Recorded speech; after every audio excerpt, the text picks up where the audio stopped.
জিয়াউর রহমান তো একজন সামরিক শাসক ছিলেন।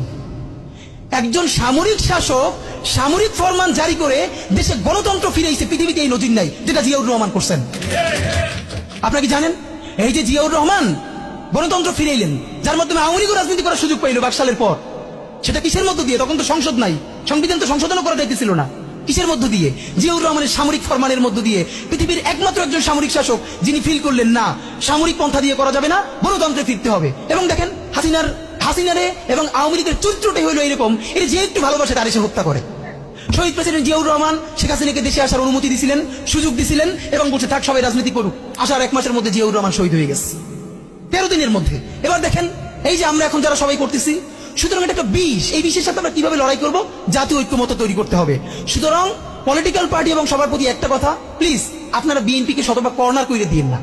বিএনপি এই আধিপত্যবাদ বিরোধী লড়াইয়ের জন্য আমাদের একটা বড় শক্তি।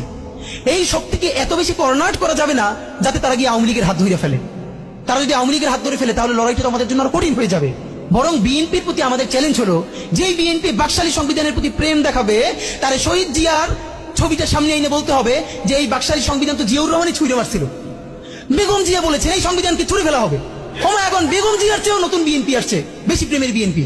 যেই শহীদ প্রেসিডেন্ট জিয়াউর রহমান ইসলামোফোবিক জায়গা থেকে বাংলাদেশের মুসলমান, বাঙালি মুসলমান সব আইডিয়াকে ধারণ করে বাংলাদেশের জাতীয়তাবাদ তৈরি করলেন, এখন একটা নতুন বিএনপি গজাচ্ছে, কেউ চেষ্টা করতেছে পুরো বিএনপিটাকে একটা ইসলামোফোবিক বিএনপি করা।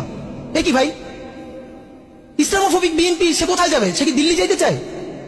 আমরা আমাদের প্রথম চ্যালেঞ্জ হলো স্বাধীনতা সার্বভৌমত্ব রক্ষার স্বার্থে এই বিএনপিকে শহীদ জিয়ার কাছেই রাখতে হবে, এই বিএনপিকে বেগম জিয়ার কাছেই রাখতে হবে।